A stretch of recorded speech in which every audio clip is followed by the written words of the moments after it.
Hi friends, फिर से स्वागत है आपका मोलाज गुरुकुल पे। हाय फ्रेंड्स, लास्ट वीडियो हमने जो 2000 प्लस क्वेश्चंस का टारगेट लिया था उसमें 101 क्वेश्चंस हमने किए थे। इसके बाद में हम स्टार्ट कर रहे हैं 102 से। और मैं फिर से आपको रिक्वेस्ट करना चाहता हूं कि आप सभी वीडियोस जो पाचन तंत्र से संबंधित है वो देखें, ताकि आपको ये क्वेश्चंस बहुत सहजता से समझ में आए। फिर भी मैंने यहाँ पर इन क्वेश्चंस के साथ भी एक्सप्लेनेशन दिया है, तो आप उनसे भी बहुत अच्छे से तरीके से समझ सकते हैं। तो देखते हैं क्वेश्चन नंबर 102। अग्र शुद्रांत जे मतलब जेजुनम तथा पश्च शुद्रांत आई मतलब ईलियम की लंबाइयाँ क्रमशः है। देखिए, तो अग्र शुद्रांत की लंबाई होती है 1 मीटर और पश्च शुद्रांत ईलियम की लंबाई होती है 1.75 मीटर। Question number 103। एक जीवित मनुष्य में पूर्ण छोटी आंत्र की लंबाई होती है। देखिए, पूरी छोटी आंत्र की लंबाई एक जीवित मनुष्य में कितनी होती है, तो 3 मीटर की होती है। देखिए, इसके 3 भाग थे, डी, जे और आई। हमने ट्रिक से याद किया था। D J of India, duodenum है ना, उसकी लंबाई थी आपके 25 सेंटीमीटर मतलब 0.25 मीटर। और यहाँ जेजुनम की है 1 मीटर और ईलियम की है 1.75 मीटर। इन तीनों को ऐड करेंगे तो छोटी आंत्र की पूर्ण लंबाई हो जाएगी 3 मीटर। Question number 104। छोटी आंत्र के ग्रहणी भाग से संबंधित पाचक ग्रंथियां हैं। देखिए, ग्रहणी भाग प्रथम भाग होता है, ड्यूडेनम जिसे कहते हैं हम। उसमें 2 रस आके मिलते हैं, पित्तरस जो बनता है यकृत में और अग्नाशय रस जो बनता है अग्नाशय में। तो इससे संबंधित या इससे जुड़ी हुई 2 जो ग्रंथियां हैं वो है यकृत और अग्नाशय। Question number 105। आहार नाल के अनुप्रस्थ काट के अनुसार छोटी आंत्र की कौन सी 2 परतें वलित हो जाती है। देखिए, मैं आपको बताता हूँ कि छोटी आंत्र में बहुत सारे वलन पाए जाते हैं। जब छोटी आंत्र बहुत लंबी होती है तो इसके साथ साथ में ही जो एक तो नॉर्मली फॉल्ट्स पाए जाते हैं, पर आंतरिक जो परत होती है इनकी आंतरिक परत, जो आंतरिक 2 परतें होती है, सीक्वेंस से मैं बताऊँ आपको तो म्यूकोसा और सब म्यूकोसा, ये अंदर की 2 परतें होती है जो वलित हो जाती हैं। चलिए, क्वेश्चन नंबर 106। श्लेष्मिका जिसे हम कहते हैं म्यूकोसा तथा अधः श्लेष्मिका जिसे कहते हैं सब म्यूकोसा। अधः का मतलब नीचे, श्लेष्मिका मतलब श्लेष्मिका के नीचे जो सेकंड परत पाई जाती है के वलित हो जाने से निर्मित वलन क्या कहलाते हैं। देखिए, ऊपर वाले क्वेश्चन में पूछा था कि कौन कौन सी परतें वलित होती है, तो म्यूकोसा और सब म्यूकोसा वलित तो हो रही है, पर जो वलन होते हैं यहाँ क्या कहलाते हैं, तो इन्हें कहते हैं कैरकरिंग के वलन। ओके जी, कैरकरिंग फॉल्ट्स जो 8 mm मतलब 8 मिलीमीटर के होते हैं। Question number 107। श्लेष्मिका म्यूकोसा एक बार वलित होने के पश्चात पुनः दूसरी बार वलित होकर एक मिमी अंगुली जैसे उभार बनाती है। यह अंगुली नुमा प्रवर्ध क्या कहलाते हैं। देखिए, जो म्यूकोसा और सब म्यूकोसा है एक बार वलित हो जाती है, पर म्यूकोसा डबल बार फोल्डेड होती है, एक बार और वलित होती है और वापस जो वलन बनते हैं उसे रसांकुर कहते हैं। बहुत अच्छे से डायग्राम से मैंने वीडियोस में समझाया है, आप देख सकते हैं। रसांकुर या विलाइज इनको कहते हैं। Question number 108। प्रत्येक रसांकुर की उपकला पर 1 माइक्रोमीटर लंबे लगभग 1000 उभार पाए जाते हैं। मतलब 1 जो विलाई होता है उसके ऊपर भी और जो उभार पाए जाते हैं, ये सूक्ष्म उभार जो होते हैं वो क्या कहलाते हैं, ये कह रहा है क्वेश्चन में, तो इन्हें सूक्ष्मांकुर कहते हैं। तो 3 संरचनाएं हो गई। देखिए, पहला जो फोल्ड हुआ वो कैरकरिंग के वलन, फिर कैरकरिंग के वलन के बाद में वापस म्यूकोसा और फोल्डेड हुई तो रसांकुर का निर्माण किया, और रसांकुर के ऊपर भी और उभार पाए जाते हैं जिन्हें सूक्ष्मांकुर कहते हैं या माइक्रोविलाइज कहते हैं। ये तीनों के तीनों जो उभार होते हैं ये क्षेत्रफल को बढ़ाते हैं, एरिया को बढ़ाते हैं। क्यों बढ़ाते हैं, आगे बताते हैं। देखिए, क्वेश्चन नंबर 109 में कैरकरिंग के वलन, रसांकुर तथा सूक्ष्मांकुर के उपस्थित होने का कारण क्या होता है। तो यहाँ पर ये जो वलन होते हैं एरिया को बढ़ा देते हैं, क्षेत्रफल को बढ़ा देते हैं, जिससे पाचन व अवशोषण की जो क्रिया होती है उसके लिए क्षेत्रफल बढ़ जाता है, जिससे अधिक यहाँ पर ये चीज़ हो पाती है। Question number 110। अग्नाशयी वाहिनी एवं सामान्य पित्त वाहिनी ग्रहणी भाग में खुलती है। ये तो हमें पता है ना, डायग्राम से हमने समझा था। इसके जो रंध्र पर उपस्थित अवरोधनी होती है वो क्या कहलाती है। जैसे समझिएगा, सामान्य पित्त वाहिनी से पित्त रस आता है, ओके जी, और अग्नाशयी वाहिनी से अग्नाशयी रस आता है। तो रसों के जो स्त्रावण को नियंत्रित करने के लिए अवरोधनी, संकोचक, कपाट, वॉल्व, हम कुछ भी कह सकते हैं, ये यहाँ उपस्थित होता है। इसे हम कहते हैं ऑडी की अवरोधनी। क्वेश्चन नंबर 111, ग्रहणी भाग में मतलब ड्यूडेनम में श्लेष्मा का स्त्राव करने के लिए अतिरिक्त छोटी कुंडलित श्लेष्मा ग्रंथियाँ पाई जाती है। ये ग्रंथियाँ क्या कहलाती है? देखिए, श्लेष्मा ग्रंथियाँ सब जगह पाई जाती है, पूरी आहार नाल में पाई जाती है, पर जो ग्रहणी भाग में श्लेष्मा ग्रंथियाँ पाई जाती है उसका स्पेशल नाम है, यहाँ पर याद रखना है आपको। इनको कहते हैं ब्रूनर ग्रंथियाँ। ओके जी। क्वेश्चन नंबर 112, आंत्र की भित्ति में उपस्थित कोशिकाएं कौन कौन सी है? जो आंतरिक की दीवार होती है उसमें 4 परतें होती है, आपको पता ही है। तो यहाँ पर मैं बात करूँ तो आंत्र की जो भित्ति होती है उसके अंदर 3 प्रकार की मुख्य कोशिकाएं होती है। देखिए, गॉबलेट कोशिकाएं, पेनेथ कोशिकाएं और आंतरिक कोशिकाएं, ये होती है। क्वेश्चन नंबर 113, आंत्र की भित्ति में उपस्थित कोशिकाएं किस पदार्थ का स्रावन करती है? तो जो आंतरिक की भित्ति में उपस्थित कोशिकाएं होती है वो लाइसोजाइम्स का स्रावन करती है। याद रखिएगा आप, जीवाणुनाशक है ये। जीवाणुनाशक मतलब बैक्टीरियोसाइडल है।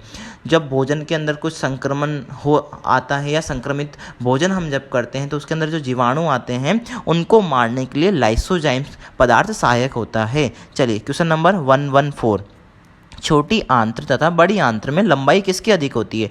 तो छोटी आंत्र ऐसा नहीं समझना है कि इसकी लंबाई कम होती है और बड़ी आंत्र की लंबाई ज़्यादा होती है, नाम से यदि आपको पता चल रहा हो तो नहीं, ऐसा नहीं है। छोटी आंत्र की लंबाई बड़ी आंत्र से ज़्यादा होती है, मतलब बड़ी आंत्र की लंबाई अधिक होती है। क्वेश्चन नंबर 116, छोटी आंत्र व बड़ी आंत्र के व्यास क्रमशः है। देखिए, इनका जो नाम पड़ा है छोटी आंत्र और बड़ी आंत्र, वो व्यास के आधार पर पड़ा है, डायमीटर के आधार पर पड़ा है, मतलब मोटाई उसकी, मतलब उनकी थिक, अब हम कह सकते हैं कि उसकी टोटल व्यास या डायमीटर कितना होता है। तो यहाँ पर छोटी आंत का डायमीटर कम होता है इसलिए इसको छोटी आंत कहते हैं। बड़ी आंत का डायमीटर या व्यास ज़्यादा होता है इसलिए इसको बड़ी आंत्र कहते हैं। और कितने होते हैं? तो इनका व्यास, छोटी आंत का व्यास होता है 2.5 सेंटीमीटर और बड़ी आंत का व्यास होता है 6.5 सेंटीमीटर। ओके। क्वेश्चन नंबर 117, छोटी आंत्र व बड़ी आंत्र के जंक्शन पर उपस्थित संरचनाएं जो मनुष्य में एक अवशेषी अंग है। देखिए, छोटी आंत और बड़ी आंत जहाँ मिलती है उस जगह पर, उस जंक्शन पर, वहाँ एक कृमिनुमा या हम कह सकते हैं वर्म लाइक स्ट्रक्चर पाई जाती है जिसे अपेंडिक्स कहते हैं, हम परिशेषिका हिंदी में कहते हैं। ये हमारे अंदर एक अवशेषी संरचना होती है। चलिए, क्वेश्चन नंबर 118, शुद्रांत तथा उंडुक। उंडुक हिंदी नाम है, इसको इंग्लिश में कहते हैं सिकम। देखिए, शुद्रांत जो है आपके छोटी आंत का अंतिम भाग हो गया और जो उंडुक या सिकम है वो आपके बड़ी आंत का प्रथम भाग हो गया। तो इन दोनों के मध्य से जो कपाट होता है वो क्या कहलाता है? क्योंकि जब भोजन छोटी आंत से बड़ी आंत्र में प्रवेश करता है, जंक्शन पर एक कपाट पाया जाता है, अवरोधनी पाई जाती है जो भोजन को छोटी आंत्र से बड़ी आंत्र में प्रवेश का नियंत्रण करती है। वो वॉल्व क्या कहलाता है? कपाट क्या कहलाता है?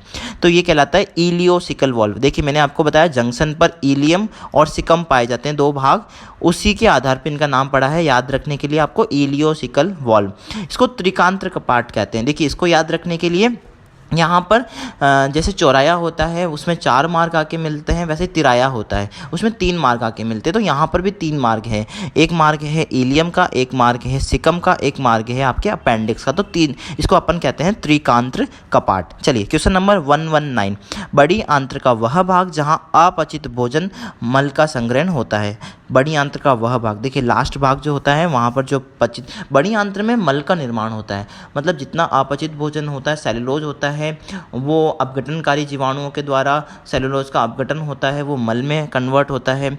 तो वो जो मल बनता है बड़ी आंत्र में वो कहाँ जाके संग्रहित होता है? तो रेक्टम में या मलाशय में जाके संग्रहित होता है। क्वेश्चन नंबर 120, बड़ी आंत्र की भित्ति में छोटी आंत्र के समान रसांकुर नहीं पाए जाते। बिल्कुल ये कथन सत्य है। देखिए, सत्य और असत्य वाले कथन आते हैं तो आपको ध्यान रखने हैं कि छोटी आंत्र में तो मैंने बताया था आपको रसांकुर है ना, माइक्रोविलाइज, विलाइज, कैरक्लिन के वलन, ये यहाँ बड़ी आंत्र में नहीं है, ये आपको याद रखने हैं। चलिए, क्वेश्चन नंबर 121, बड़ी आंत्र में किसी भी प्रकार का पाचक एंजाइम उपस्थित नहीं होता है। बिल्कुल नहीं होता है, यहाँ पर किसी भी प्रकार का पाचन की क्रिया नहीं होती है। पाचन की क्रिया पूर्ण हो जाती है आपकी छोटी आंत्र में, तो बड़ी आंत्र में किसी प्रकार का पाचन नहीं होता है। ये कथन भी क्या है? सत्य है। क्वेश्चन नंबर 122 बड़ी आंत्र में कुछ लाभकारी सहजीवी जीवाणु पाए जाते हैं जो अवशोषण में सहायक होते हैं। बिल्कुल, यहाँ पर लैक्टोबैसिलस इस प्रकार के कुछ लाभकारी जीवाणु पाए जाते हैं जो मल का भी निर्माण करते हैं। तो अवशोषण की क्रिया मतलब बड़ी आंत जो होती है उसमें जल व खनिज लवणों का अवशोषण होता है, आपको ध्यान रखना है। तो यहाँ पर ये कथन भी सत्य है। क्वेश्चन नंबर 123 मानव शरीर की सबसे बड़ी पाचक ग्रंथि कौन सी है? क्वेश्चन आ जाए मानव शरीर की सबसे बड़ी पाचक ग्रंथि आ जाए या ग्रंथि आ जाए, तो आपको यकृत या लीवर करना है। सबसे बड़ी ग्रंथि है वो आकार में। क्वेश्चन नंबर 124 एक स्वस्थ मनुष्य में यकृत का भार कितना होता है? यकृत कितना भारी होता है, उसका वजन कितना होता है? तो 1.2 से 1.5 kg होता है, मतलब 1.5 किलो के आसपास कह सकते हैं हम, 1.25 से 1.5 किलो के आसपास। क्वेश्चन नंबर 125 है ना। चलिए, मनुष्य में यकृत उदर गुहा में कहाँ स्थित होता है? देखिए, यकृत की बात आती है तो मैंने आपको डायग्राम में भी समझाया था वीडियोस में, आप ज़रूर वीडियोस देखें। डायफ्राम के नीचे होता है और उदर गुहा में होता है और आपके दाईं ओर उपस्थित होता है ना। और लीवर इधर दाईं ओर उपस्थित होता है, इस वजह से जो दाईं किडनी होती है, वृक्क होता है, मूत्रविसर्जन तंत्र में आपको पढ़ाऊंगा, वो भी थोड़ा सा लेवल में नीचे हो जाता है यकृत के कारण। चलिए, क्वेश्चन नंबर 126 यकृत में कुल कितनी पालियां होती है? यकृत में कुल कितने लॉब्स होते हैं? तो देखिए, कुल पूछ रहा है ये, तो कुल 4 लॉब्स होते हैं, आपको ध्यान रखना है। 4 पालियां होते हैं, मतलब 4 भाग होते हैं यकृत के, 4 भागों में बटा हुआ होता है यकृत, पर 2 मुख्य भाग होते हैं। मुख्य भागों की बात करेगा तो 2 ही होते हैं और कुल भागों की बात करेगा तो 4 भाग होते हैं। चलिए, क्वेश्चन नंबर 127 पित्तरस या बाइल जूस का निर्माण कहाँ होता है? देखिए, निर्माण या फॉर्मेशन की बात करें तो पित्तरस या बाइल जूस बनता है यकृत या लीवर में। लीवर के बहुत सारे कार्य होते हैं, तो आपको याद रखना है यहाँ पर पित्तरस का निर्माण भी एक कार्य है। क्वेश्चन नंबर 128 पित्तरस का संग्रहण मनुष्य में किस अंग में होता है? तो पित्तरस का संग्रहण, देखिए, संग्रहण होता है पित्ताशय में, निर्माण होता है लीवर में। गॉल ब्लैडर में क्या होता है? संग्रहण होता है। आशय शब्द जहाँ पर भी आ जाए आपको याद रखना है कि वो संग्रहण के लिए आता है सामान्यतः। क्वेश्चन 129 पित्तरस का स्त्रावण या सिक्रेशन किस भाग में होता है? देखिए, पित्तरस आता है सामान्य पित्त वाहिनी के द्वारा, कहाँ खुलता है? वो ग्रहणी में। मैंने आपको पिछले क्वेश्चंस में भी बताया है, तो ग्रहणी में इसका स्त्रावण होता है और यहाँ पर पित्तरस जो होता है वो आगे वसा का पायसीकरण करता है, हम आगे पढ़ेंगे। देखिए, क्वेश्चन नंबर 130 ग्रहणी में पित्तरस का स्त्रावण किस वाहिनी द्वारा होता है? तो ग्रहणी में एक सामान्य पित्त वाहिनी आती है, वो खुलती है और वहीं से स्त्रावण किसका होता है? पित्तरस का होता है। क्वेश्चन 131 दाईं व बाईं पाली के अतिरिक्त यकृत में स्थित अन्य पालियों के नाम। देखिए, मैंने आपको बताया था 2 मुख्य पालियां होती है, दाईं व बाईं पाली। इन दोनों के अलावा भी 2 पालियां होती है, कुल कितनी हो गई? 4। उन 2 अतिरिक्त पालियों का नाम क्या है? तो क्वाड्रेट तथा कॉर्डेट, ये दोनों नाम हैं। क्वेश्चन नंबर 132 पीले हरे रंग जो का पित्तरस जो होता है उसके संगठक क्या क्या होते हैं? तो मुख्य रूप से पित्तरस में क्या क्या पाए जाते हैं? तो जल तो पाया जाता ही है, पित्त वर्णक पाए जाते हैं, पित्त लवण पाए जाते हैं। चलिए, पित्त लवणों के कारण, यहाँ पर स्यारी लवणों के कारण जो पित्तरस होता है वो स्यारी होता है। देखिए, क्वेश्चन नंबर 133 पित्तरस या बाइल जूस का पीएच कितना होता है? तो स्यारी होता है। अभी मैंने आपको बताया पित्त लवणों के कारण यहाँ पर होता है बाइकार्बोनेट्स लवण, यहाँ पर साल्ट्स होते हैं, इसके कारण यहाँ पर ये क्या होता है? स्यारीय होता है। क्वेश्चन 134 ग्रहणी में स्रावित पित्तरस यहाँ क्या कार्य करता है? तो ग्रहणी में जो स्रावित पित्तरस होता है वो यहाँ पर वसा का पायसीकरण करता है या इमल्सिफिकेशन करता है। वसा का पायसीकरण क्या होता है? तो मैं आपको बता दूं कि वसा की जो बूंदें होती है, वसा की जो हम कह सकते हैं कि जो अणु होते हैं वो पानी में घुलनशील नहीं होते हैं। तो पानी में घुलनशील बनाने के लिए यहाँ पर जैसे साबुनीकरण की जो प्रक्रिया होती है, अपमार्जक की जो प्रक्रिया होती है, उसी प्रकार से यहाँ पर वसा को पानी में घोला जाता है। इस प्रकार की प्रक्रिया को वसा का पायसीकरण कहते हैं, आपको ध्यान रखना है। क्वेश्चन 135 पित्तरस में उपस्थित पीले व हरे वर्णक को क्या कहते हैं? तो पित्तरस में पीला व हरा वर्णक उपस्थित होता है जिसे बिलीरुबिन व बिलीवर्डिन कहते हैं, आपको ध्यान रखना है। पीला वर्णक कौन सा हो गया? बिलीरुबिन, और हरा वर्णक कौन सा हो गया? बिलीवर्डिन।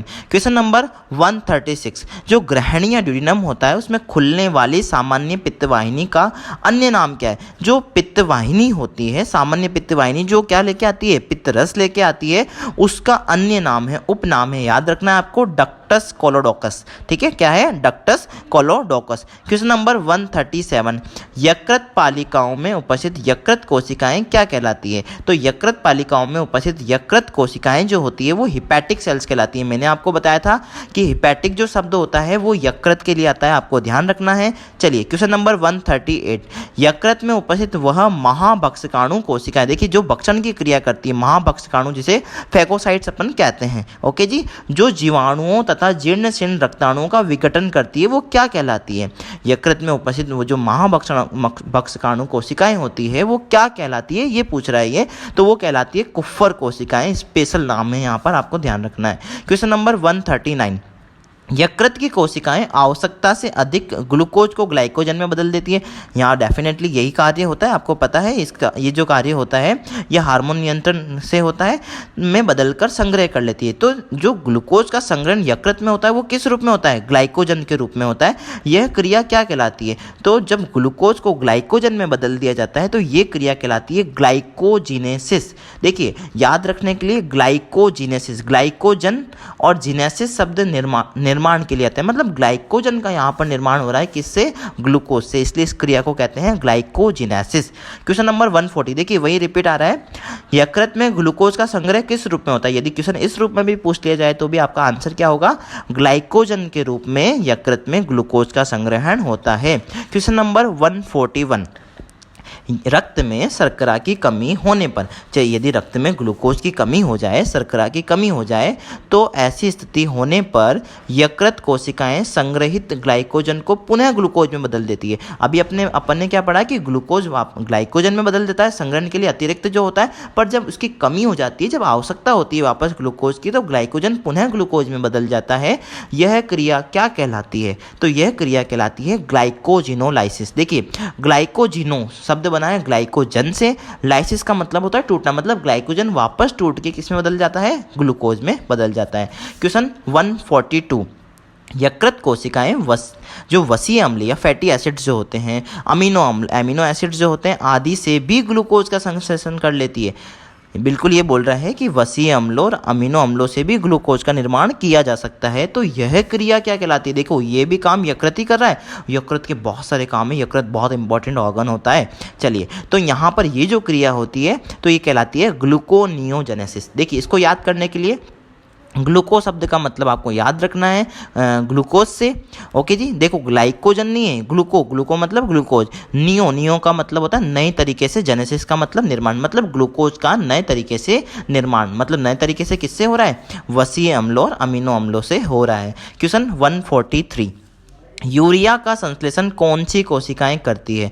तो यूरिया का जो संश्लेषण करती है वो हिपैटिक कोशिकाएं या यकृत कोशिकाएं करती है। जो यूरिया वृक्कों द्वारा या किडनियों द्वारा मूत्र में से बाहर निकलता है, जो हमारे लिए अपन कह सकते हैं अपशिष्ट पदार्थ है, उत्सर्जीय पदार्थ है, हानिकारक पदार्थ है, ये नाइट्रोजनस अपशिष्ट पदार्थ कहलाता है। तो जो यूरिया होता है उसका संश्लेषण कौन सी कोशिकाएं करती है? तो याद रखना है आपको, यकृत कोशिकाएं इसका संश्लेषण करती है। क्वेश्चन 144, यकृत कोशिकाओं द्वारा निर्मित वह पदार्थ जिसका कार्य रुधिर वाहिनियों में रक्त को जमने से रोकना है। देखिए रक्त जो जम नहीं पाता है, जमने से रोकता कौन है? तो एक पदार्थ होता है हिपैरिन होता है, जो यकृत कोशिकाओं द्वारा उसका निर्माण होता है, आपको ध्यान रखना है। क्वेश्चन 145, हिपैरिन किस प्रकार का पदार्थ है? देखिए यकृत कोशिकाओं द्वारा निर्माण जो हो रहा है हिपैरिन का, वो किस प्रकार का पदार्थ है, मतलब कार्य के आधार पर किस प्रकार का है? तो वो प्रतिस्कंदक पदार्थ है। प्रतिस्कंदक का मतलब होता है रक्त को पतला करने वाला या जमने से रोकने वाला। देखिए नाम याद रख सकते हैं ऐसे, प्रति का मतलब होता है एंटी, और स्कंदक का मतलब क्लॉटिंग, एंटी क्लॉटिंग फैक्टर एक तरीके से हम कह सकते हैं, मतलब क्लॉट नहीं बनने देता, ये रक्त को पतला रखता है। क्वेश्चन 146, यकृत कोशिकाओं द्वारा निर्मित वह पदार्थ जो रक्त के थक्के के निर्माण में सहायक है। देखिए यहाँ पर जो रक्त का थक्का, ब्लड क्लॉटिंग जो होती है, जब भी चोट लग जाती है, आपको पता है रक्त का थक्का जम जाता है वहाँ पर, तो वो जो यकृत कोशिकाओं द्वारा निर्मित वह पदार्थ कौन से, जो रक्त के थक्के के निर्माण में सहायक है? तो प्रोथ्रोम्बिन व फाइब्रिनोजन ये पदार्थ होते हैं। क्वेश्चन 147, थ्रोम्बिन व फाइब्रिन। देखिए प्रोथ्रोम्बिन और फाइब्रिनोजन निष्क्रिय अवस्था है, यहाँ पर थ्रोम्बिन और फाइब्रिन जो है वो सक्रिय अवस्था है, वही सक्रिय होकर थ्रोम्बिन और फाइब्रिन कहला रहे हैं। तो क्वेश्चन क्या है?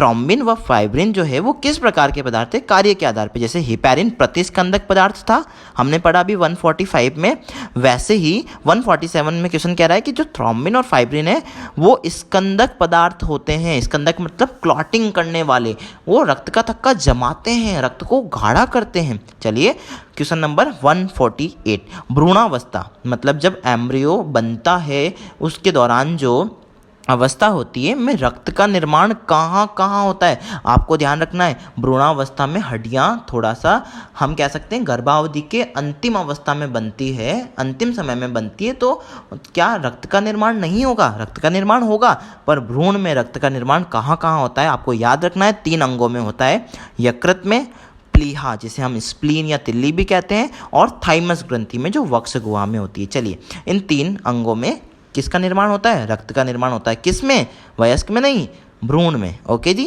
क्वेश्चन 149, मानव शरीर की सबसे बड़ी बहिस्रावी ग्रंथि कौन सी है। तो मानव शरीर की सबसे बड़ी बहिस्रावी ग्रंथि ध्यान रखना है आपको, लीवर है या यकृत है।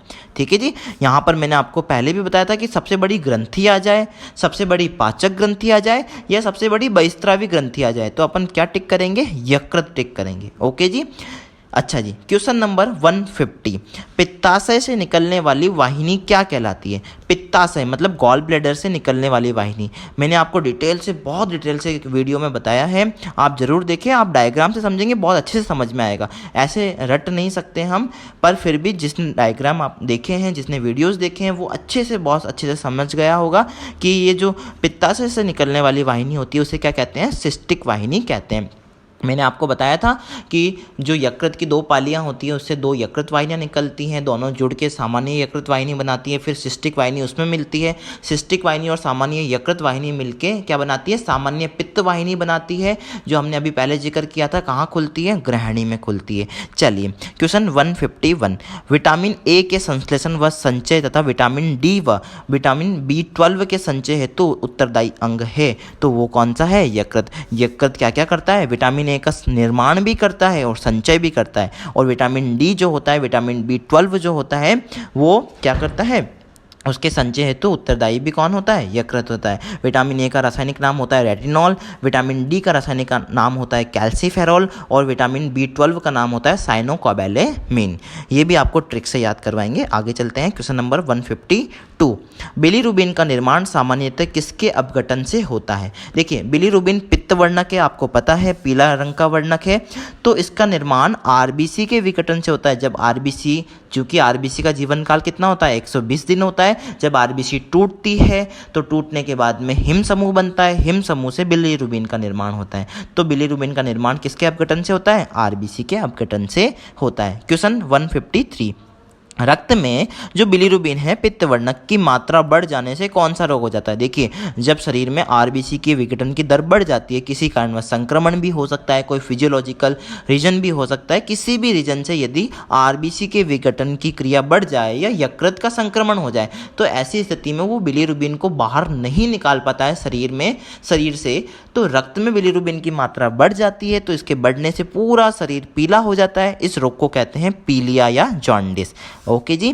क्वेश्चन 154, ग्रहणी में सामान्य पित्त वाहिनी आती है, ये तो पता ही है, कि अतिरिक्त कौन सी अन्य वाहिनी खुलती है। देखिए हमने पहले ही पढ़ चुके हैं, अग्नाशयी वाहिनी जो अग्नाशयी रस लेकर आती है। क्वेश्चन 155, मानव शरीर की दूसरी सबसे बड़ी पाचक ग्रंथि तथा शरीर की एकमात्र मिश्रित ग्रंथि कौन सी है। तो आपको याद रखना है कि पहली तो कौन सी है, यकृत, पर दूसरी सबसे बड़ी पाचक ग्रंथि पूछ ली जाए तो अग्नाशय है आकार में, याद रखिएगा आप, अग्नाशय। और ध्यान से समझिए, अग्नाशय एकमात्र मिश्रित ग्रंथि, मिश्रित का मतलब होता है वो बहिस्रावी ग्रंथि भी है, तो अग्नाशय ग्रंथि भी है, और अग्नाशय को इंग्लिश में हम कहते हैं पैनक्रियाज। क्वेश्चन नंबर 156, अग्नाशय की आकृति सामान्यतः होती है। देखिए अग्नाशय एक पत्ती नुमा, जैसे कटा पटा पत्ता होता है एक पेड़ का पत्ता, इस प्रकार की ग्रंथि है ये। आकार में, आकृति में बात करें शेप में, तो कटे पट्टे पत्ते के जो समान एक अनियमित प्रकार की होती है। क्वेश्चन 157, अग्नाशय रस का निर्माण अग्नाशय में किन बहिस्रावी कोशिका समूह द्वारा होता है। देखिए अभी मैंने आपको बताया अग्नाशय मिश्रित ग्रंथि है, मतलब बहिस्रावी कोशिकाएं भी पाई जाती हैं तो अंतःस्रावी कोशिकाएं भी पाई जाती है। होती है। तो यहाँ पर पूछ रहा है कि बहिस्रावी कोशिकाएं कौन सी होती है जो एंजाइम्स निकालती है। ओके जी, तो उनको क्या कहते हैं अपन, एसिनाई समूह कहते हैं। याद रखिएगा क्या कहते हैं, एसिनाई। ऐसे एंजाइम, ऐसे एसिनाई, याद रख सकते हैं। चलिए क्वेश्चन 158, अंतःस्रावी हार्मोन्स का निर्माण अग्नाशय में स्थित किन अंतःस्रावी कोशिका समूह द्वारा होता है।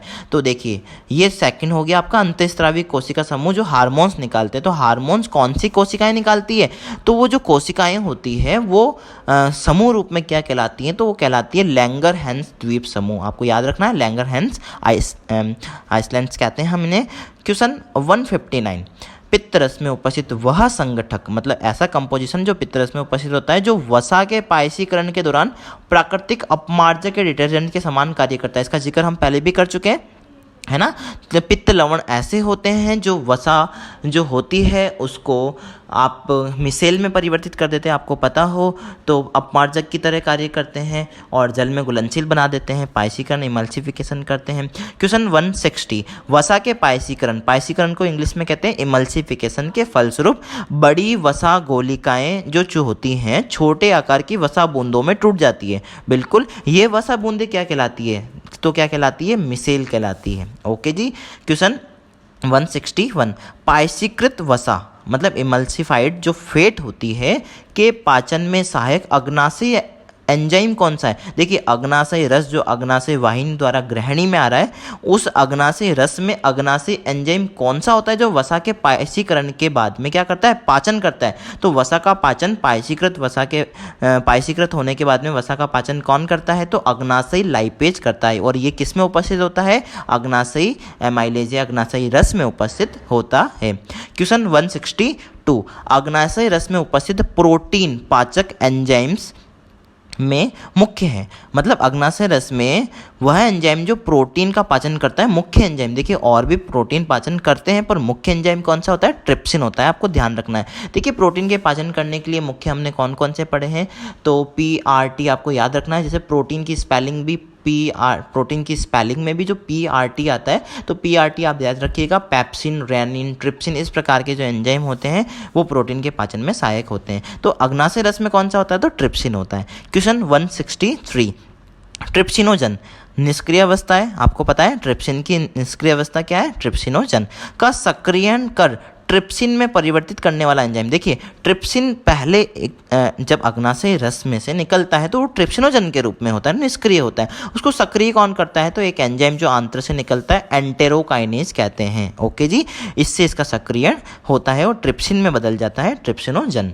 क्वेश्चन 164, ग्रहणी में उपस्थित एंजाइम जो स्टार्च तथा अन्य कार्बोहाइड्रेट्स का जल अपघटन कर पाचन करता है। देखिए ग्रहणी में उपस्थित एंजाइम, ग्रहणी में पूछ रहा है, याद करिए ग्रहणी सी आकार की, यू आकार की, उसमें उपस्थित एंजाइम जो स्टार्च तथा अन्य कार्बोहाइड्रेट्स का जल अपघटन या हम कह सकते हैं उससे पाचन करता है, तो अग्नाशय एमाइलेज। मैंने आपको बताया था कि एमाइलेज हमेशा कार्बोहाइड्रेट या स्टार्च के पाचन के लिए प्रयुक्त किया जाता है और जिस स्थान से वो निकलता है वो स्थान उसको आगे लगा दिया जाता है। जैसे लार में उपस्थित होता है तो उसको लार एमाइलेज कहते हैं, या अग्नाशय में उपस्थित है तो इसे अग्नाशय एमाइलेज कहते हैं। ओके जी। क्वेश्चन 165 या 165, पायसीकृत वसा या हम कह सकते हैं जो ट्राइग्लिसराइड्स होते हैं कि अग्नाशय लाइपेज द्वारा पाचन से वह किन सूक्ष्म इकाइयों में टूट जाता है। देखिए अग्नाशय लाइपेज पाचन करता है तो पायसीकृत वसा को वो किस में परिवर्तित कर देता है, सूक्ष्म इकाइयों में। उस सूक्ष्म इकाइयों का नाम क्या है, तो वसा अम्ल व मोनोग्लिसराइड। ओके जी, वसा अम्ल या ग्लिसरॉल अपन कह सकते हैं, ग्लिसरीन जिसे कहते हैं।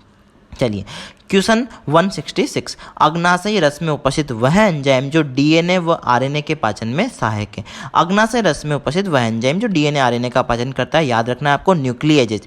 इसको याद रखने के लिए आप याद रख सकते हैं न्यूक्लिक एसिड्स होते हैं। देखिए डीएनए की फुल फॉर्म क्या है, डीऑक्सी राइबो न्यूक्लिक एसिड, और आरएनए की राइबोस न्यूक्लिक एसिड। तो आप याद रख सकते हैं न्यूक्लिक एसिड शब्द आ रहा है यहाँ पर, तो इनको पचाने के लिए जो एंजाइम होता है वो भी कौन सा होता है, न्यूक्लिएजेज होता है।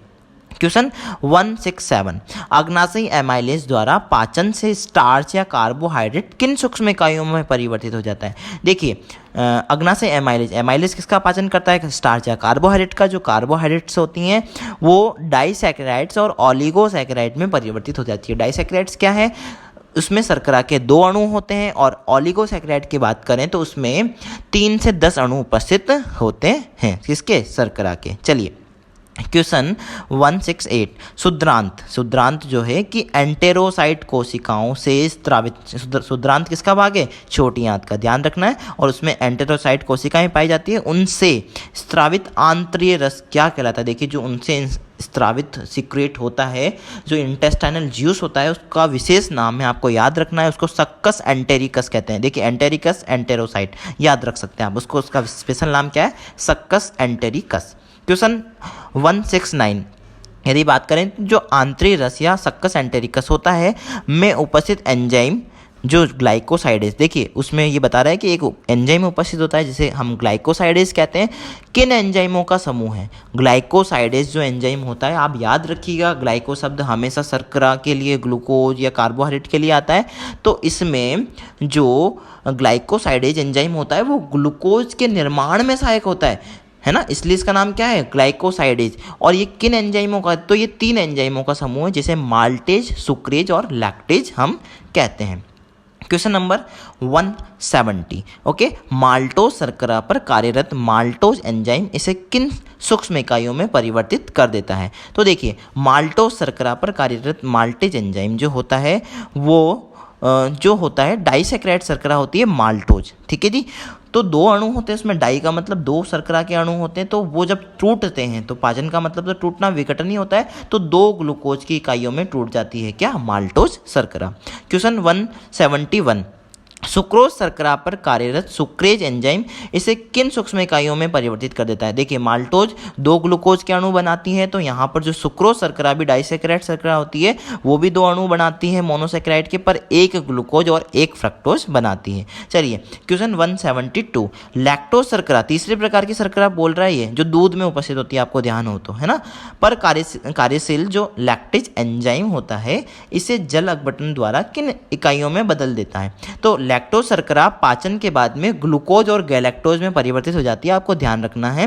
इसको ट्रिक से, इन तीनों को मैंने ट्रिक से याद कराया है वीडियो में, आप याद कर सकते हैं, वीडियो देखिए। क्वेश्चन 173 अनाज शर्करा, मतलब जो अनाज में शर्करा उपस्थित होती है इसे सामान्यतः कौन सी शर्करा होती है? अनाज शर्करा, तो माल्टोज। माल्टोज को अपन क्या कहते हैं? अनाज शर्करा कहते हैं। क्वेश्चन 174 फलों में उपस्थित डाइसैकेराइड शर्करा कौन सी होती है? देखिए, डाइसैकेराइड शर्करा कौन सी होती है फलों में? सुक्रोज होती है। ओके जी, चलिए नेक्स्ट क्वेश्चन 175 दुग्ध में उपस्थित डाइसैकेराइड शर्करा, अभी मैंने जिक्र किया, लैक्टोज होती है, ठीक है। लैक्टोज शब्द हमेशा दुग्ध के लिए आता है, आपको ध्यान रखना है। क्वेश्चन 176 माल्टोज, सुक्रोज, लैक्टोज जो डाइसैकेराइड शर्कराएं होती है वो कितने कार्बन वाली शर्करा है? देखिए, यहाँ पूछ रहा है, मैंने आपको ये तो बता दिया आपको कि माल्टोज, सुक्रोज और लैक्टोज डाइसैकेराइड शर्करा है, ये तो खुद कह रहा है ये। इसके अलावा ये कह रहा है कि ये इसमें, इसके अंदर कितने कार्बन होते हैं, प्रत्येक शर्करा में कितने कार्बन उपस्थित होते हैं। देखिए, ग्लूकोज का सूत्र आपको पता हो तो होता है C6H12O6, मतलब एक ग्लूकोज के अंदर कितने अणु हो गए आपके? तो आपके 6 आपके जो कितने कार्बन के अणु, कितने कार्बन हो गए आपके? 6 परमाणु हो गए कार्बन के। तो यहाँ पर मैं बात करूँ कि जो ग्लूकोज होती है वो भी 6 कार्बन वाली हो गई, ठीक है जी। फ्रक्टोज भी 6 कार्बन वाली, तो गैलेक्टोज भी 6 कार्बन वाली, ये तीनों मोनोसैकेराइड 6 कार्बन वाली होती है। और जो डाइसैकेराइड होती है वो 12 कार्बन वाली हो जाएगी। तो आपको याद रखना है कि माल्टोज, सुक्रोज और लैक्टोज जो होती है वो 12 कार्बन वाली शर्कराएं होती है। क्वेश्चन 177 देखिए, वही रिपीट, ग्लूकोज, फ्रक्टोज, गैलेक्टोज जो मोनोसैकेराइड शर्करा होती है उसमें कितने कार्बन होते हैं? तो ग्लूकोज, फ्रक्टोज और गैलेक्टोज तीनों का सूत्र होता है C6H12O6। तो इसमें कितने कार्बन हो गए? 6 कार्बन। तो ये 6 कार्बन वाली शर्करा, और 6 कार्बन वाली शर्करा को हम क्या कहते हैं? हेक्सोज कहते हैं। हेक्स शब्द किसके लिए आता है? 6 के लिए आता है, और पेंट शब्द 5 के लिए। चलिए, क्वेश्चन 178 डीएनए व आरएनए में पाई जाने वाली शर्कराएं क्रमशः डीऑक्सीराइबोज तथा राइबोज, मैंने आपको फुल फॉर्म बताई थी, फुल फॉर्म भी इसी से शुरू होती है इनकी, डीऑक्सीराइबोज शर्करा और राइबोज शर्करा कितने कार्बन वाली शर्करा है? तो इसके अंदर डीएनए और आरएनए में जो शर्करा पाई जाती है वो पेंटोज प्रकार की पाई जाती है, आपको ध्यान रखना है, वो 5 कार्बन वाली शर्कराएं होती है। बहुत इंपॉर्टेंट क्वेश्चन है। क्वेश्चन 179 अग्नाशयी रस में उपस्थित न्यूक्लिएजेज जो एंजाइम्स होते हैं वो डीएनए आरएनए को किन अणुओं में विघटित कर देते हैं? तो डीएनए वो आरएनए जो होते हैं जब टूटते हैं, चूंकि डीएनए व आरएनए वो होते हैं उनको पॉलीन्यूक्लियोटाइड्स कहते हैं, मतलब वो बहुत सारे न्यूक्लियोटाइड अणुओं के बने हुए होते हैं। तब जब टूटेंगे तो वो किस में टूटेंगे? न्यूक्लियोटाइड अणुओं में टूटेंगे। तो डेफिनेटली डीएनए व आरएनए जब पाचन होता है उनका न्यूक्लिएजेज एंजाइम की सहायता से, तो वहाँ पर वो न्यूक्लियोटाइड अणुओं में बदल जाते हैं। क्वेश्चन 180, आंतरिक रस में उपस्थित कौन सा एंजाइम न्यूक्लियोटाइड अणुओं को अन्य सूक्ष्म इकाइयों में तोड़ देता है। देखिए अब वापस जब न्यूक्लियोटाइड पर काम करता है एंजाइम तो न्यूक्लियोटाइड अणुओं से, और अब देखिए न्यूक्लियोटाइड अणुओं को सूक्ष्म इकाइयों में कौन तोड़ता है, न्यूक्लियोटाइडेज।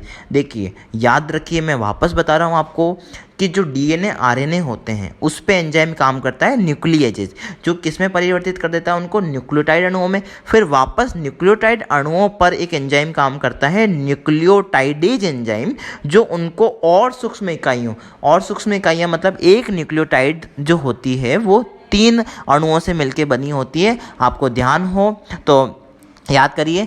पेंटोज शर्करा डीएनए की स्ट्रक्चर में जब पढ़ाऊंगा तो आपको डिटेल से बताऊंगा कि पेंटोज शर्करा होती है, इसके अंदर फास्फोरिक एसिड होता है ना, फॉस्फेट समूह होता है। इसके अलावा आपकी शर्करा और फास्फोरिक एसिड के अलावा नाइट्रोजन क्षारक भी उपस्थित होते हैं। इन 3 अणुओं में ये सूक्ष्म इकाइयों में तोड़ देता है कौन, न्यूक्लियोटाइडेज एंजाइम। क्वेश्चन 181, आंतरिक रस में उपस्थित कौन सा एंजाइम अपचित पायसीकृत वसा को pH 8.5 पर वसा इकाइयों में बदल देता है। आंतरिक लाइपेज, देखिए मैं आपको बता दूं लाइपेज हमेशा लिपिड या वसा के पाचन के लिए प्रयुक्त होता है, आपको ध्यान रखना है।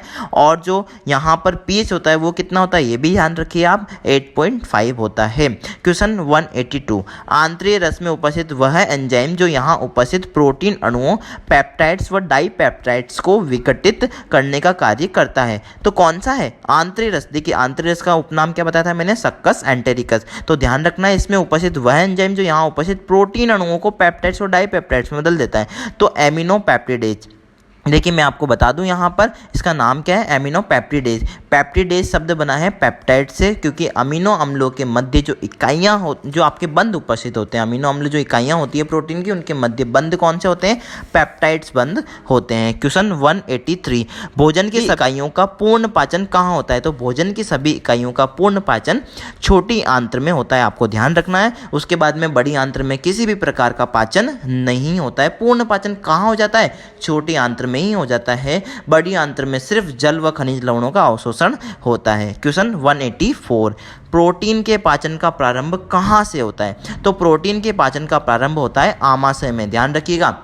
मुख में, देखिए आहार नाल का प्रारंभ कहाँ से होता है, मुख में। मुख में किसका होता है, कार्बोहाइड्रेट का। कार्बोहाइड्रेट के बाद में ग्रसिका में किसी भी प्रकार का पाचन नहीं होता है, उसके बाद में किसी भी प्रकार का एंजाइम वहाँ स्रावित नहीं होता है। उसके बाद में पाचन जो होता है वो आमाशय में होता है, और आमाशय में किसका पाचन होता है, प्रोटीन का। तो प्रोटीन का पाचन कहाँ से प्रारंभ हुआ, आमाशय से। क्वेश्चन 185, कार्बोहाइड्रेट के पाचन का प्रारंभ कहाँ से होता है, देखिए अभी बताया मैंने आपको, मुखुआ से होता है। मुखुआ में टाइलिन एंजाइम पाया जाता है जो कार्बोहाइड्रेट या स्टार्च का पाचन करता है।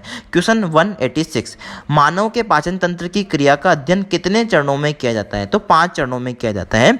इससे आगे मैंने 5 चरण वाले क्वेश्चन भी बनाए हैं, इनकी डेफिनेशन भी आपको यही याद हो जाएगी। देखिए 5 चरण कौन से होते हैं, तो इंजेशन, डाइजेशन, एब्जॉर्प्शन, एसिमिलेशन और इजेशन, है ना, बहिस्त्रैपण या एक्सक्रिएशन होते हैं। ये 5 चरण से संबंधित देखिए आगे क्वेश्चन है। क्वेश्चन 187, किसी भी जीव द्वारा जब भोजन को ग्रहण किया जाता है, मतलब भोजन को शरीर के अंदर डाला जाता है, मुख गुहा में डाला जाता है, तो ग्रहण करने की क्रिया क्या कहलाती है, तो अंतर्ग्रहण कहलाती है। ओके जी, इंजेशन कहते हैं इसको।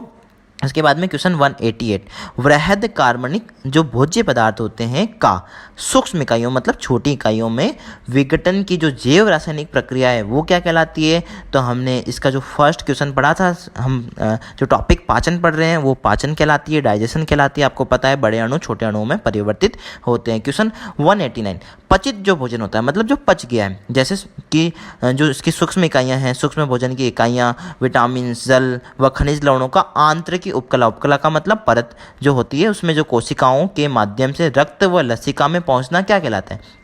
देखिए सिंपल लैंग्वेज में मैं बताता हूँ, जब भोजन पच जाता है तो पचने के बाद में जो छोटे अणु होते हैं वो कहाँ अवशोषित होते हैं, रक्त में, रक्त में चले जाते हैं। इस क्रिया को क्या कहते हैं, एब्जॉर्प्शन या अवशोषण कहते हैं। क्वेश्चन 190, जो अवशोषित, देखिए अब पच गए, पचने के बाद में उनका अवशोषण भी हो गया, तो जो अवशोषित खाद्यों का रुधिर के माध्यम से, रुधिर एक माध्यम का कार्य करता है, परिवहन का कार्य करता है, उन न्यूट्रिएंट्स को कहाँ तक पहुँचाता है, कोशिकाओं में पहुँचाता है। तो माध्यम से कोशिकाओं में पहुंचकर ऊर्जा जो एटीपी के रूप में होती है, ऊर्जा प्राप्ति हेतु इनका विघटन होता है। ये क्रिया क्या कहलाती है?